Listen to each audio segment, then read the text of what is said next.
Hey ladies and gentlemen, Steven here from Redolessence, and I want to thank you all so much for tuning in. I really do appreciate it.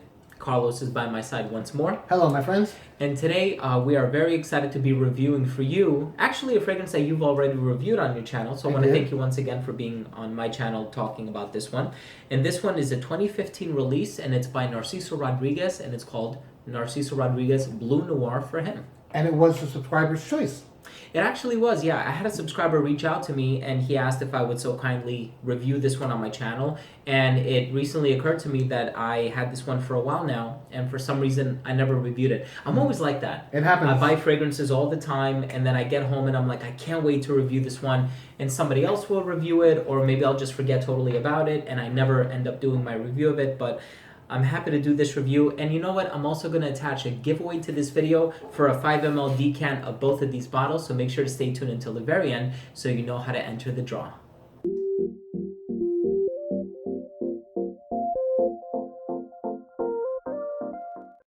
This fragrance was released in 2015.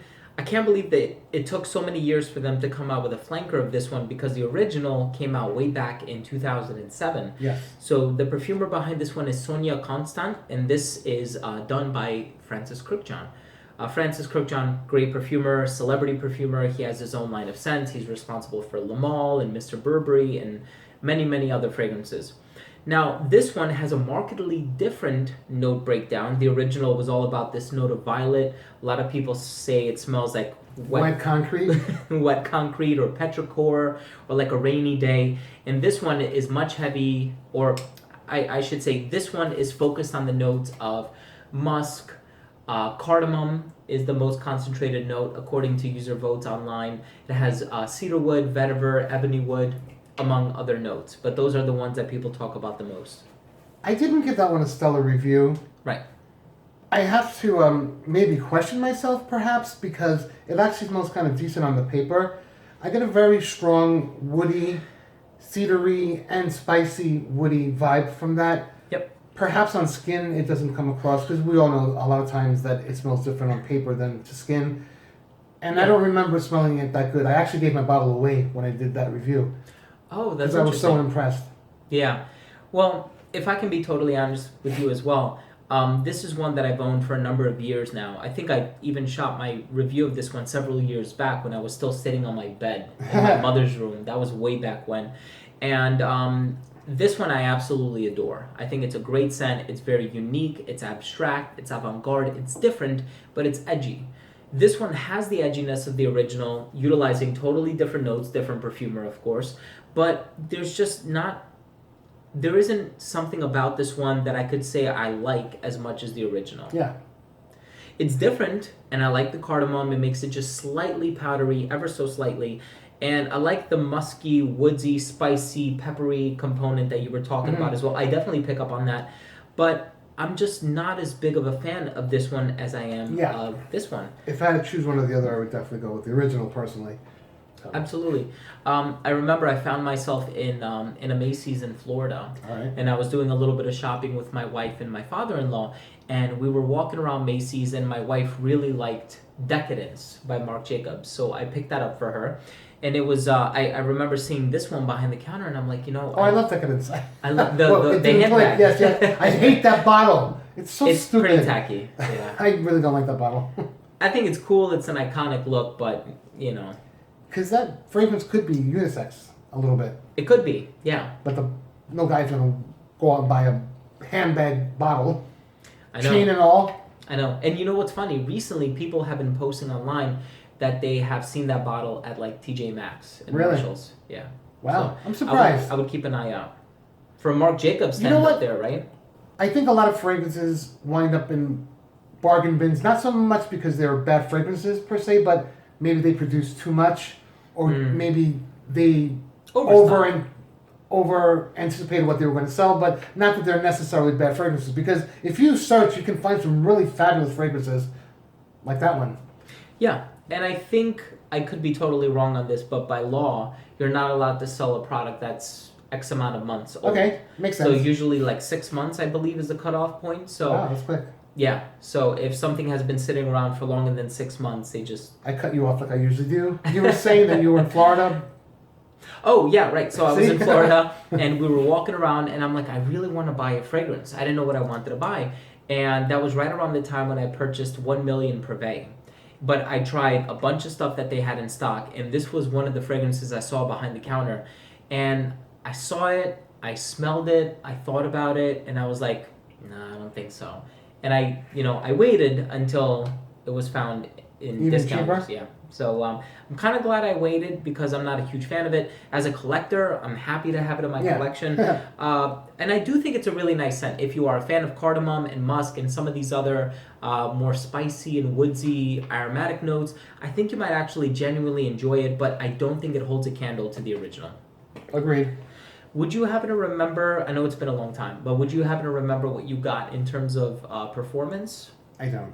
No. I honestly don't. Okay. I got about 5 to 6 hours. So average. Yeah. It was like towards the end of my day. It was like 7th or 8th period. I'm a teacher. And I remember just trying to smell myself and I couldn't. And I don't think it's olfactory fatigue either because I actually put my hand up to my nose and I really couldn't pick up on it. I always, when I'm doing a testing phase of any fragrance, I'll spray my neck area and I'll spray my hand also. Me too. For reference. Yeah, me too. Sometimes I'll spray a little bit farther up because I wash my hands all the time. I put hand sanitizer on all the time. I shake a lot of hands. I'm careful not to. I'm aware. So I do the tips of the fingers. Just wash the fingertips. Yeah. That's too funny. But all in all, I think it's a really nice scent. You know, at the end of the day, just because I'm not crazy about it doesn't necessarily mean that you're not going to You might like love it. Only you can tell you what smells good to you. Not a reviewer, not anybody. You can tell you what smells good to you. Because what's somebody's exactly garbage is somebody's holy grail. So that is true. And there are a lot of fragrances that I'm sure I love that other people I just can't get them to jump on the bandwagon for, you know? Prod alone, give me a break. Sorry. It just, I don't know. It's just fresh on the brain because of the live feed that is we did true. of the group. That is true. But so not a dud. It's not horrific. It's not the Not at worst all. thing that I've smelled. You know, it's okay. That is true. Probably, I will say in its defense that I probably should have given it more of a chance than I did. Mm-hmm. I kind of really. But you know, like what you're gonna love and what you're not gonna love, and what you're gonna wear and what you're not gonna wear. One more thing. Does this remind you even the slightest bit of Terre d'Hermès? Right this minute, whatever phase it's going through right now, yes. Yeah. People online are saying it smells a lot like Terre d'Hermès and it smells a lot like Cartier Declaration, both of which were composed by Jean-Claude Ellena. I gotta tell you that I get more of the Declaration than the Terre d'Hermès. That's what people are saying online too. It's funny how the brain works because once you said it, like I didn't immediately smell that, but once you said it, I was like, oh, it does. Outright no, but a reminiscence for sure. Yeah, I personally, I don't own Cartier Declaration. I own Pasha de Cartier and some of the other flankers, Roadster Sport. But with this one, it does kind of remind me of Terre d'Hermès, but Terre d'Hermès is much more focused on the citrus. Mm-hmm. And if I want something that smells like Terre d'Hermès, I'm just going to wear Terre d'Hermès. I don't get that citrus that everybody gets. Really? Terre d'Hermès. I get the vetiver. Vetiver, yeah. Okay. So, once again, I am willing to part with a 5 milliliter decant of each one of these. I want you to tell me which fragrance out there do you enjoy the original equally as much as its flanker. So you can say, you know what, I really like the original Le Male, but I also like Popeye Au Fraiche. Or you know what, I really like Cartier Roadster, but I also like Roadster Sport. So tell me, what fragrance out there do you like the original just as much as one of its flankers? And if you don't, just tell me you don't. Just leave a comment down below, and I will be announcing the winner in 1 week's time. And I'm also going to pin the winner's comment to the top after that week is over, so you know who won. And so make sure to check back to this video in 1 week's time to know if you won the 10 milliliter decant giveaway. Good luck. Yeah. So, Carlos, thank you for coming on my channel. Always really a pleasure. Appreciate it, my friend. And also, please don't forget to subscribe for future videos. I'm also going to be linking Carlos's channel down below, so please make sure to subscribe to him as well. That's a prerequisite for entering this giveaway. And please do consider enabling notifications as well. This way, whenever we do upload new content, it will get delivered straight to your feed, and you never need to worry about missing any future videos from us. Thanks again for watching. We love you guys. We'll see you in the next episode. Take care. Bye.